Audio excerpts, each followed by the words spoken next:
देखिए, जिस तरीके से भारतीय जनता पार्टी पाट पाट करके 140 करोड़ जनता को तोड़ मरोड़ करके खत्म करना चाहती है, उसका विरोध स्वरूप आज हम लोगों ने पुतला दान किया।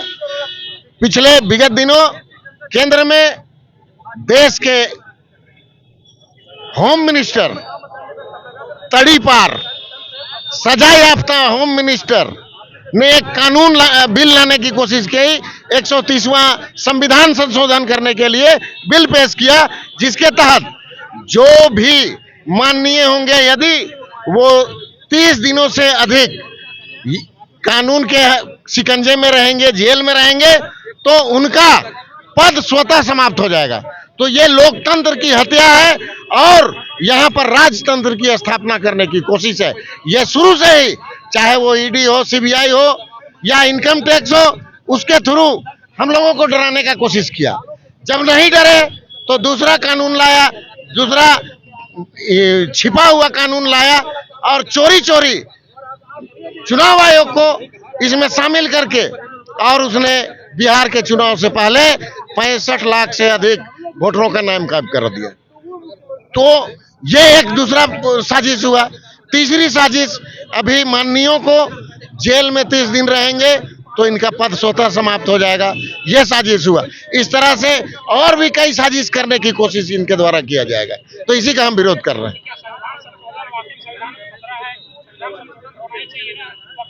देखिए, संविधान संशोधन होना चाहिए, लेकिन कैसे? आपको पता है कि भूमि अधिग्रहण अधिनियम के तहत एक कानून था कि जब तक वहां के 70% किसानों की सहमति नहीं मिल जाती, तब तक भूमि अधिग्रहण का मामला फाइनल नहीं हो सकता है। इन्होंने उसे बदल दिया और सीधे सीधे सरकार ने जिस पर उंगली रख दिया वही जमीन उसके बाप का। तो ये तो दादागिरी हुआ। तो इस तरह का कानून नहीं चलेगा। हम जनता के अनुरूप, जनता के लिए कानून बनाएगा, उसका हम स्वागत करेंगे। लेकिन भारतीय जनता पार्टी को ऐसी सूझ है कहां? इसलिए ये हमेशा लोकतंत्र की हत्या करके राजतंत्र स्थापित करना चाहती है, जिसका हम विरोध कर रहे हैं।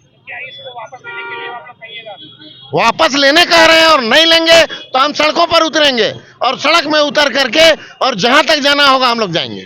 केंद्र सरकार जिस तरीके से एक 1 बाय 1 संविधान के मूल धाराओं के साथ छेड़छाड़ कर रही है, जो संविधान की आत्मा है, जिसपे 150 करोड़ 150 मतलब कि 1.5 अरब आबादी का जिसपे एक हमारा आस्था है, विश्वास है जिस संविधान में, उस संविधान को जिस तरीके से लगातार छेड़छाड़ करके उसके मूल धाराओं को समाप्त किया जा रहा है और नया नया तरीके का जो ये लोग टेस्ट कर रहे हैं, ये संविधान के खिलाफ है और इसको देश की जनता बर्दाश्त नहीं करेगी।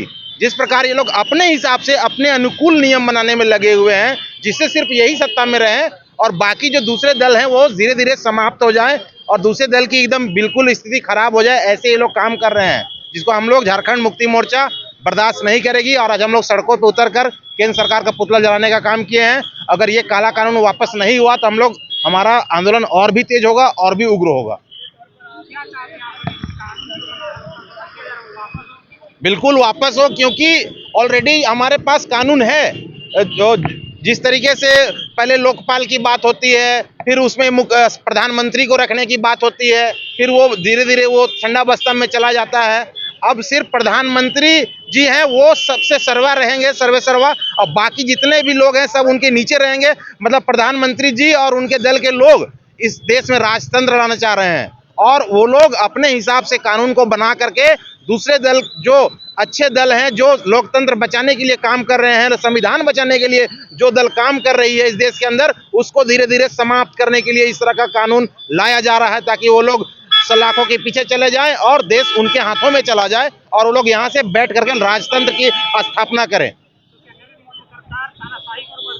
बिल्कुल तानाशाही ने राजतंत्र के करीब पहुंच चुका है हमारा देश। अगर हम लोग अगर पूरे आम आवाम इस चीज को नहीं समझती है तो एकदम देश राजतंत्र की ओर बढ़ चुका है और एक कदम दूर है राजतंत्र से। जिस तरीके से आपने देखा कि किस तरीके से चुनाव आयोग उनके इशारे पे काम कर रहा है, ईडी सीबीआई उनके इशारे पे काम कर रही है, सुप्रीम कोर्ट उनके इशारे पे काम कर रही है।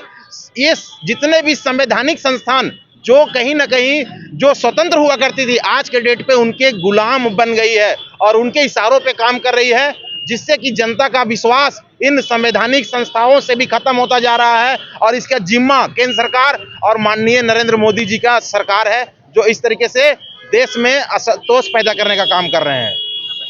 अमन कुमार तिवारी, झारखंड छात्र मोर्चा निवर्तमान अध्यक्ष, रांची विश्वविद्यालय।